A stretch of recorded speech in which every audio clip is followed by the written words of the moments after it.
Hey, what's going on, True Blazer fans? It's Tori, and I'm back with another weekly recap. Now, I decided to do this on Monday, like I said yesterday, because I wanted to cover that Denver Nuggets game, which was by far the most difficult and meaningful matchup of the week. After this, the next one will probably be coming Sunday. I don't believe we have a game then, so that is the perfect time to drop the weekly recap. I just wanted to talk about this Denver Nuggets game. Monday mailbag will be dropping around halftime of this Sacramento Kings game, most likely, so if you need something to entertain you during that stretch, there you go. So we're going to jump straight into this. Keep this video under 10 minutes. Not going to be a ton of film breakdown as there normally would be, but there's definitely a few things that I want to show you. Now, part of the reason I did a weekly recap today was the games against the Chicago Bulls and the Charlotte Hornets didn't really show me much. It showed me good ball movement. The team has definitely improved a lot in that area of the game.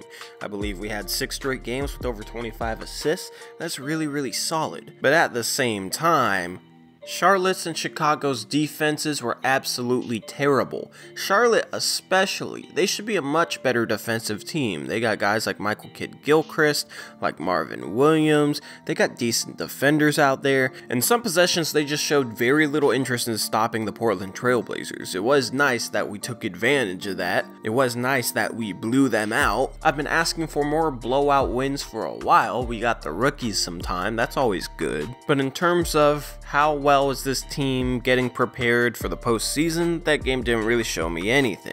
The prevailing thing that I was going to talk about is Zach Collins. In that Chicago game, Zach Collins in 26 minutes had 16 points, 9 rebounds, and 4 assists, which is a great stat line and possibly the best game of his career. I think the best stretch during that game was when he was playing at center. Meyers Leonard and Jusuf Nurkic combined for 40 minutes, which means there's 8 minutes there that Zach Collins played center, and when he was in there at center, I think he was definitely doing his best, and I think it's his best position.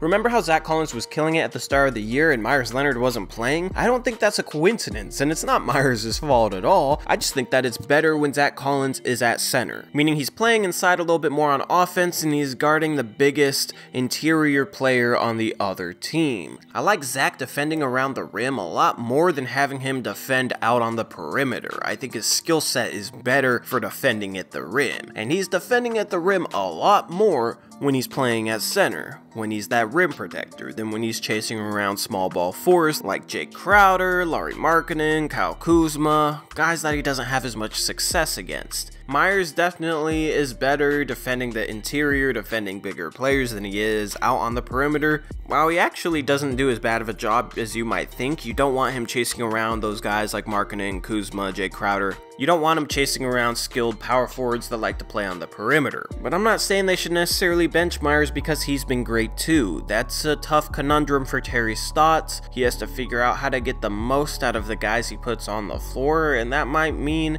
not playing a guy who's played great so far this season, or it might mean Zach continues to take his lumps at the power forward spot. For me, I just think he plays a lot better when he's in at center compared to power forward. So jumping into this Denver Nuggets game, and Denver was on a back-to-back, their 5th night in 7 games, coming home to the cheat code that they have, at least that's what Evan Turner calls it, which is the altitude. Their altitude in there in Denver is very hard to deal with if you're not used to it. That's why they now have an 18-3 home record. But considering all the things that went wrong in that game, Dame, CJ, and Nurkic all struggled. I don't think Terry Stotts coached the best game. Nikola Jokic played out of his mind. The refs were kind of iffy, and we were in Denver. We still almost won that game. For all the things that went wrong, we are still right there to the very end, so I think that shows something with how the team's playing right now, that they can have all those things go wrong, all those things be negative factors, and they can still almost beat a team like Denver. I think Terry's been coaching a lot better lately. He's getting a lot better ball movement out of his team. Their defense has improved a little bit. I think he's making some progress so far this season, but that game against the Denver Nuggets, there was a few things that he did that I didn't really understand. understand. First off, why were we guarding Nikola Jokic with Al-Farouq Aminu? He said he didn't want to put Zach Collins on Nikola Jokic because Zach Collins is a little bit light, but at least he's a 7-footer. At least he's close size-wise. At least Jokic can't just easily shoot over him. And he's not that much skinnier than Al-Farouq Aminu, so I would have liked to see what Zach Collins could have done against Nikola Jokic. I think that might have been the best matchup for him because Zach Collins could have gotten out to the perimeter, as well as maybe defended Nikola Jokic down in the post, but we had Aminu on him.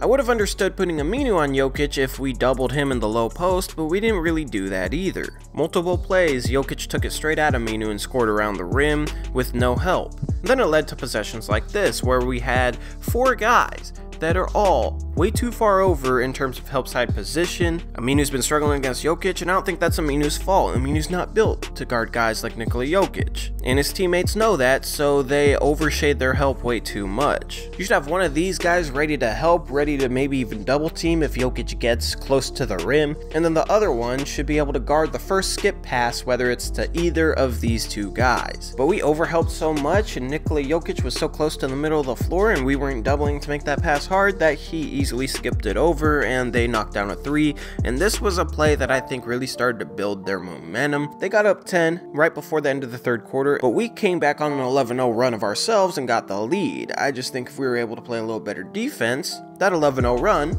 would have maybe put the game away. I don't understand not having your best rebounder on the floor in a possession where you need to get the rebound with about 4 seconds left. Jamal Murray ended up getting this rebound, but I'm not sure Nurkic could have stopped that. That was Al-Farouq Aminu's fault for not boxing out Jamal Murray. You don't turn and watch the ball go up to the rim. You find somebody to box out, you put your body on them so they can't get the rebound, so that if it goes to them, you're there to grab it. Al-Farouq Aminu didn't do that, and he definitely could have, and it definitely would have gotten a rebound where we would have had a lot better chance to win that game being down 1 than down 3. But this last play from Stotts I really didn't understand. You have to be expecting the other team to zone up around the 3-point line because you're down 3 with 3 seconds left with no more timeouts, so you can't advance the ball anymore. I don't understand what Jusuf Nurkic was doing out there. The explanation I heard was, oh, he's there to set a big screen, but Meyers Leonard sets just as big of screens, and he can also hit a 3-point shot. I also don't understand why we didn't try and set something up for the inbounder. We had 3 seconds, so if we had Seth Curry inbounding the ball, we could have possibly set it up where he passed it in, then ran quickly off a screen, maybe towards the baseline, and got the ball back and gotten a good shot.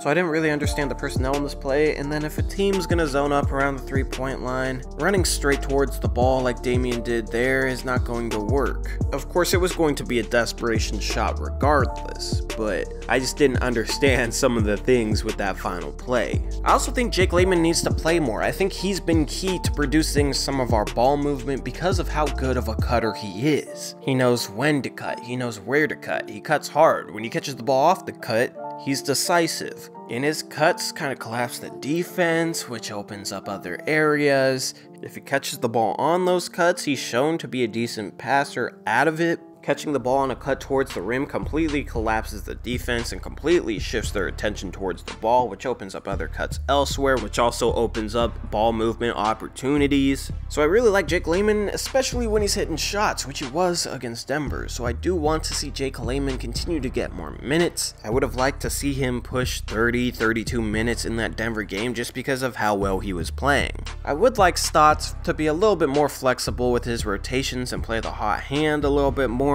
When Seth Curry has it going from 3 and he's hitting everything and CJ McCollum is struggling, give Seth Curry a few of CJ's minutes and see if you can continue to ride the hot hand. When Jake Layman's killing it like he did against Denver, give him 30-32 minutes, give him more shots, see if you can ride the hot hand. In all, we were competitive in that game, so it's hard to be mad. It was just very frustrating that we lost a game that we could have won. Another heartbreaker to the Denver Nuggets, the second one of the season. We flipped both those games around, and we're tied with Denver right now, and we're looking at the top seed in the Western Conference. Tonight, we just gotta take care of business against the Sacramento Kings. So to keep this under 10 minutes, that's all I got for now, True Blazer fans. Next week, I will have a lot more footage breakdown, as I know you guys enjoy that. Stay tuned for Monday Mailbag later tonight, and with that, I'm out of here. See you guys later. Go Blazers.